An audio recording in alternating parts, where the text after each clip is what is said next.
What difference does an attorney really make when you're applying for Social Security disability? I'm Jonathan Ginsberg, and I'm a Social Security disability attorney. And recently I ran across a very interesting blog post from a law firm in California called Laporte Law. I think I'm pronouncing that correctly. And I'll put a link to the blog post in the show notes here. And basically what this blog post did was it discussed data from Social Security, that talked about the win rates for claimants when they are represented by attorneys versus ones that appear at disability hearings on their own. And I think I've told you over the years in this YouTube channel that the win rates for attorneys have kind of ticked up. There was about 10 years ago, it was over 60% of cases at hearings were approved. It kind of knocked down very quickly. There was, I think, a big change at Social Security. It knocked down to about 40%, and it's been kind of slowly moving back up. The most recent year I saw was about 45%. But go beyond those statistics, and this is what this blog post talked about.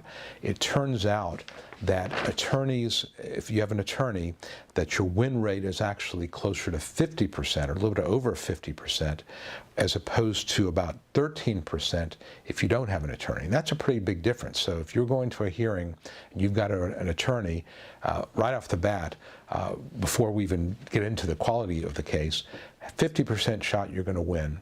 If you go into a hearing without an attorney, and again, without worrying about the judges and the approval rates and all that stuff, only about 13% chance you're going to win.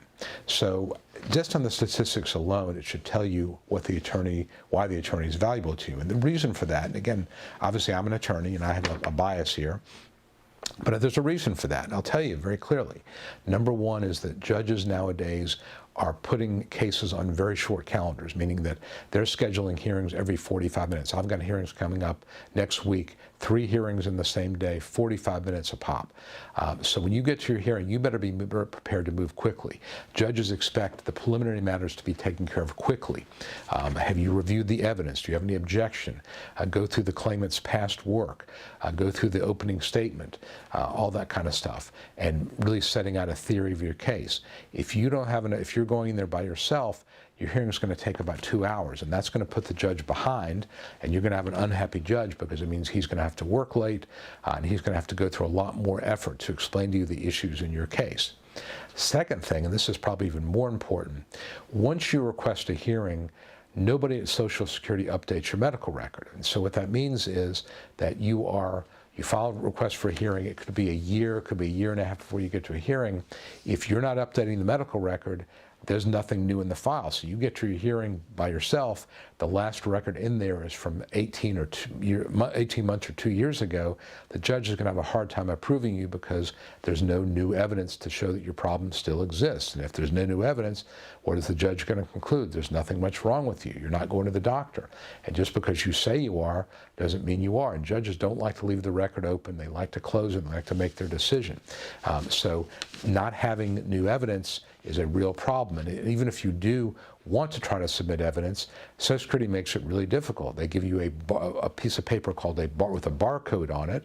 You've got to find that. It's usually the last page of a bunch of papers they send you before your hearing. You've got to attach that barcode to the top of every medical record you've got, and then you've got to submit it to a fax number, by fax, by the way, some fax number in Kentucky, and hope that it gets associated with your file. You've got to separate out each of the medical providers. They don't want 300 pages of records with 5 different medical providers. It needs to be each provider has his own barcode, each submission, and you've got to remove duplicates. And again, these are things that an attorney is going to do, but as a non-attorney, you're not going to necessarily know how to do that. And it's not your fault, it's just you're not going to know how to do that. So there's a pretty good chance when you get to your hearing, your record will not be complete, and you're going to be behind the 8 ball. And I think that the other thing, which I think is really important, is as a non-attorney, you're not going to know how to put together a theory of your case. Again, if you followed my channel, you know there are 3 theories of disability. Do you meet a listing? Do you meet a grid rule? Do you have functional capacity limitations that would preclude competitive work? Well, it's very helpful to identify medical exhibits by number. Exhibit 13F, page 9, that supports our argument that my client's functional capacity has been so reduced that he would not be able to work, or that his capacity to sit for more than 15 minutes it does not exist anymore. The exhibit, again, 13F page 7 talks about this.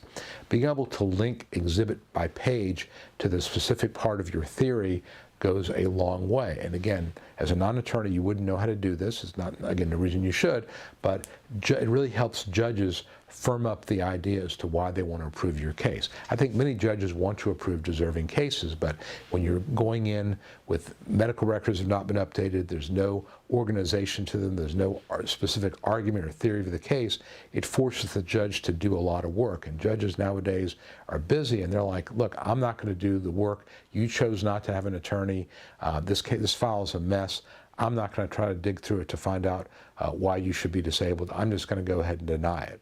And if you find an attorney and want to appeal it, be my guest, and we'll take it up again in 2 years. That's just the reality of things. I'm not saying it's right. I'm not saying it's fair. I'm not saying that you should have to have an attorney to prove you're disabled.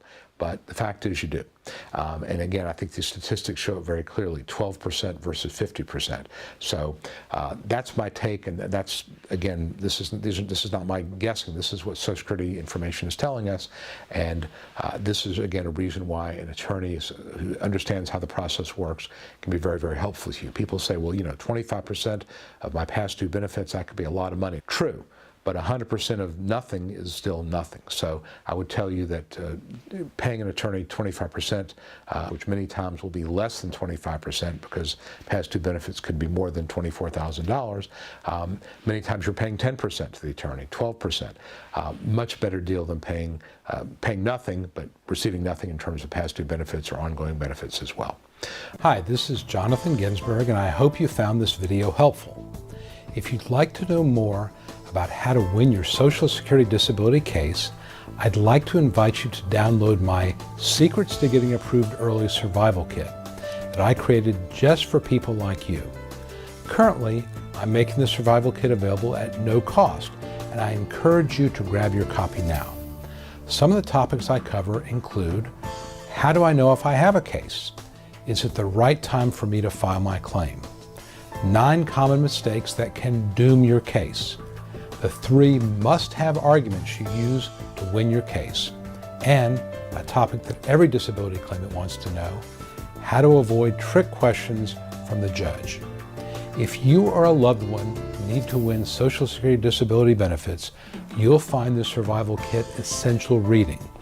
Download your Survival Kit right now and at no cost. Just visit ssdanswers.com/survival and sign up. It's that easy. Please act now. And as always, I wish you the best.